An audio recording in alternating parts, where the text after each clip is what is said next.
Enfin, enfin, enfin, enfin. La fameuse loi de l'immigration qui est en train de prendre en otage tous les médias français, toutes les chaînes de télévision, euh, comme si c'était la seule préoccupation, en tout cas du prolétariat français. Comme je l'ai dit dans une des vidéos, justement, et que je te conseille vivement d'aller suivre la vidéo qui va apparaître ici, j'ai montré les chiffres. J'ai montré les chiffres. Pourquoi un sujet qui ne représente qu'une très faible minorité de la population française doit prendre autant d'espace médiatique sur les écrans TV, à nous rabâcher à longueur de journée comme si c'était ça le concert de la France. Et à cela, tu ajoutes certains identitaires hein, qui viennent justement euh, ajouter justement leur pierre au, au cimetière, hein, au cimetière de ces marketing. Moi, j'appelle cela du marketing. Donc, on va essayer de voir la suite et on va essayer de comprendre, au fait, de comprendre ces doubles standards. Et pour cela, je tiens à ce que tu restes jusqu'à la fin parce que il y a quelque chose qui t'attend, mais de très, très important et tu seras inouï. On va voir ce qui cache aussi cette loi que on nous présente comme étant quelque chose de révolutionnaire pour le bien-être des Français. On sait tous que enfin, cette loi de l'immigration est une chasse aux migrants, aux immigrants africains. Ça, on ne va pas se les cacher. Tu vois? Une chasse, une traque aux immigrants africains présents sur le sol européen qu'ils considèrent soi-disant des sans-papiers, comme si la première migration des armées coloniales françaises en Afrique avait demandé des papiers avant d'arriver en Afrique. Hein. J'observe vraiment, c'est une honte, une hypocrisie auprès de la classe politique française sur le média officiel. Tout le monde court aux discours les plus radicaux pour chasser les étrangers. Et au même moment où la chasse aux étrangers, de la traque des migrants, la traque des sans-papiers, les expulsions sauvages, et au même moment où ces discours montent en puissance, on observe que les mêmes politiques, les mêmes familles politiques, la même opinion politique française ne veut pas acter la nécessité de la triple révolution décolonialiste en France, à savoir justement les retours en France des les armées néocoloniales présentes depuis 5 siècles sur le sol africain à travers le démantèlement des camps militaires qui encerclent l'Afrique à partir du dispositif Gabon, Djibouti, Sénégal, Côte d'Ivoire. C'est carré infernal à l'intérieur de laquelle l'Afrique est encerclée militairement par les armées françaises. Les mêmes qui remplissent les chaînes de télévision en France, hein, qui sont quoi, BFM, France 24, TV5, RFI, LCI, les mêmes qui remplissent les mêmes chaînes de télévision françaises avec les thèmes de la chasse aux migrants, de la réduction massive des visas, de la traque de l'Africain, les mêmes qui nous remplissent les oreilles et les yeux de ces discours infects et abjects aux antipodes des valeurs programmées de la soi-disant patrie des droits de l'homme, hein, patrie de la fraternité et de l'égalité humaine. Les mêmes, là, considèrent que c'est lui qui demande aux armées françaises stationnées en Afrique, depuis la traite des nègres jusqu'à aujourd'hui, en passant par la période coloniale, c'est lui qui leur demande de rentrer est présenté comme quoi? Un haineux. Il est présenté comme un ennemi de la France. C'est-à-dire que ceux-là même qui proclament nécessaire de chasser le maximum des Maghrébins, le maximum des Subsahariens du sol de France, ceux-là qui proclament que cela est nécessaire, dans le même discours, proclament la nécessité de maintenir la présence militaire de la France en Afrique. Le contrôle militaire des richesses économiques de l'Afrique, le braquage militaire du peuple opprimé d'Afrique. Comment vous, élite, vous ne pouvez pas dire aux Marocains, aux Tunisiens, aux Algériens de rentrer chez eux. Vous ne pouvez pas d'un côté dire aux Sénégalais, aux Mauritaniens, aux Maliens, aux Guinéens, aux Congolais, aux Burkinabés, aux Tchadiens, aux Centrafricains, aux Camerounais, aux Gabonais, aux Congolais. Vous ne pouvez pas leur dire de rentrer chez eux alors que vous-même, vous ne voulez pas partir de chez eux. Voilà pourquoi j'invite moi la classe politique occidentale à méditer là-dessus. Pendant 5 siècles, vous avez piétiné l'Afrique, malaxé et pillé les Africains à toutes les sources de la méchanceté. Et vous pensez encore que vous réussirez encore à faire au XXIe siècle ce que vous avez fait depuis tant de siècles? Non, moi, honnêtement, c'est de ma génération, en tout cas, savent que nous sommes toujours en guerre. Et d'ailleurs, c'est le président Macron qui l'a dit. Nous sommes en guerre. Ah ben, nous aussi, nous sommes en guerre. De toute façon, on n'a pas le choix. Si le combat de la dignité africaine n'est pas gagné au XXIe siècle, je te dis, cher ami, l'humanité africaine sera éradiquée de la planète Terre. Tu as par exemple l'extrême droite, du matin au soir. Cette loi anti-immigration est une loi initiée par Marine Le Pen. Zemmour n'a cessé d'annoncer qu'il va dénaturaliser à tour de bras les Français binationaux d'origine étrangère qui se retrouveraient de près comme de loin en difficulté avec la loi. Eh bien, c'est verront leur nationalité, en tout cas, retirée, ces gens-là. Le gouvernement Macron avait déjà annoncé au début de son deuxième... non, déjà même le premier quinquennat,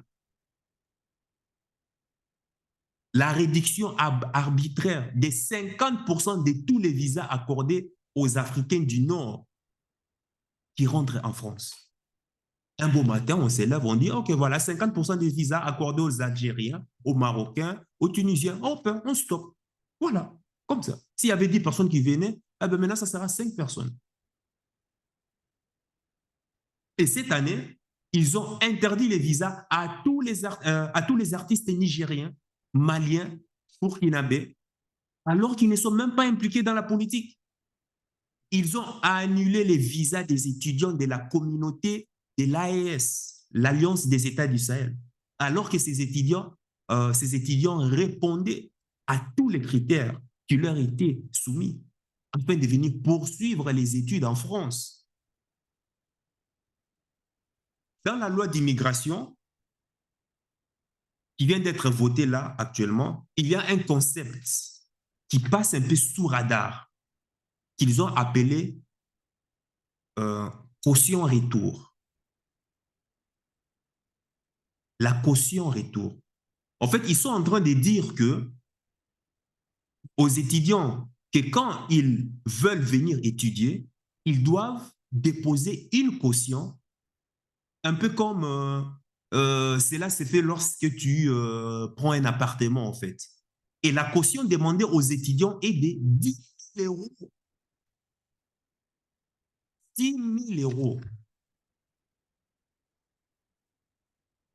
Et dans la vidéo que j'ai faite hier, va voir vraiment la vidéo, on a vu que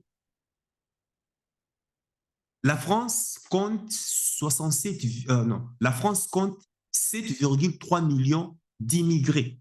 Cela représente 10,3% de la population totale française. Et dans le 7,3 millions d'immigrés, 3,3 millions immigrés sont originaires d'Afrique.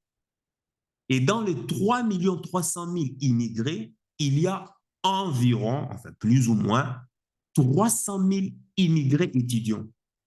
Donc, chacun d'eux devrait déposer la maudite somme de 10 000 €, sans compter les frais d'inscription, les frais de logement, les frais des billets d'avion, les frais des visas, les frais d'assurance santé, des nourritures et tous les frais annexes qu'on leur demande dans leur pays d'origine afin de constituer leur dossier. Tu imagines? En fait, ça représente une somme, sans compter tous les frais annexes que je viens de citer, rien que déposer 10 000 € comme caution, retour, ça représente 3 milliards d'euros. Waouh! Waouh! Et quand l'étudiant finit ses études et qu'il veut retourner, il peut demander cette caution et il lui sera remboursé. Mais regarde l'envers du décor. Par contre, si l'étudiant est recruté par une entreprise française ou européenne, il perd automatiquement ses 10 000 €. Tu vois l'anguille sous roche? Mais non. Tu comprends à quel point, comment est-ce que ces gens sont forts diaboliquement dans le business pour, euh, pour appauvrir les gens, hein, mais jamais pour enrichir les gens. Hein. Et là, tu vois que la ministre, comment elle s'appelle encore, hein, Elisabeth Borne est venue filtrer l'info en disant qu'ils sont en train de réévaluer la caution pour la mettre à une centaine d'euros ou moins que ça. Ouais, ouais, ouais, ouais, ouais, tu me prends pour une conne. Enfin, tu me prends pour des cons, quoi. Hein? On comprend bien, hein, c'est une politicienne. Elle joue son rôle de filtrage pour ne pas justement choquer l'opinion populaire, hein, en proposant justement une version améliorée, une version douce, et, et puis, qu'est-ce qu'elle va faire?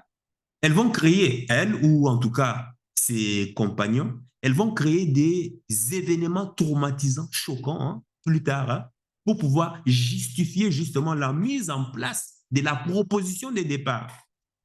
Et c'est comme ça on fait accepter aux gens, au peuple, des lois contre leur consentement. Et de toute façon, qui va les en empêcher? Qui va les en empêcher? Personne. Personne ne va les empêcher. Voilà la réalité qu'on ne dit pas. Maintenant, ma question est ceci. L'élite française prétend que l'Afrique ne représente rien à l'échelle du commerce international français. D'ailleurs, d'autant plus que les multinationales françaises qui travaillent en Afrique ne déclarent pas de manière transparente les quantités de matières premières qu'elles prélèvent du sol africain. Mais ils prétendent, chiffre à l'appui, qu'ils font des affaires plus fructueuses euh, avec, euh, avec d'autres partenaires, hein, avec d'autres partenaires des autres parties du monde. Et que le commerce international franco-africain est simplement insignifiant pour eux. Mais qu'est-ce qui explique alors à chaque fois, qu'est-ce qui peut expliquer lorsqu'on arrive aux lois qui doivent être votées, hein, les lois, hein, pour le bon fonctionnement et le bien-être de la société, plus de la moitié du programme des partis politiques en France ne ciblent que les Africains. Et je tiens à rappeler que ces mêmes immigrés africains ne représentent que 4,91% de la population. 4,9% de la population française. Souviens-toi de la campagne présidentielle. De la gauche, en passant par le centre, vers la droite, elle a été dominée à 50% par la question de l'immigration africaine. Et puis après, la sécurité, bien sûr.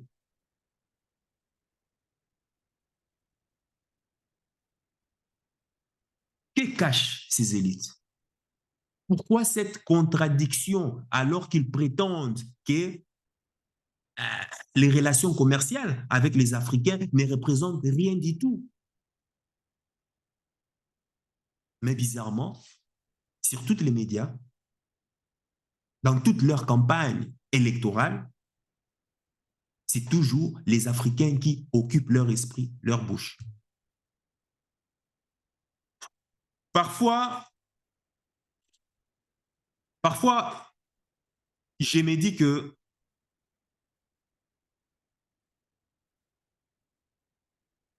ces lois doivent passer pour pousser justement les immigrés africains à aller voir ailleurs, à retourner chez eux. De toute façon, pour que la France vive en paix avec ses choix. D'un côté, c'est aussi une opportunité pour aller construire l'Afrique. Après tout, les Français sont chez eux. Ils ont le droit de décider de faire ce qu'ils veulent de leur pays. S'ils ne veulent pas des immigrés africains, mais les gars, retournez chez vous, il n'y a pas de problème. Pourquoi vous vous offusquez? Allez construire chez vous. Il n'y a pas de souci. Hein. Mais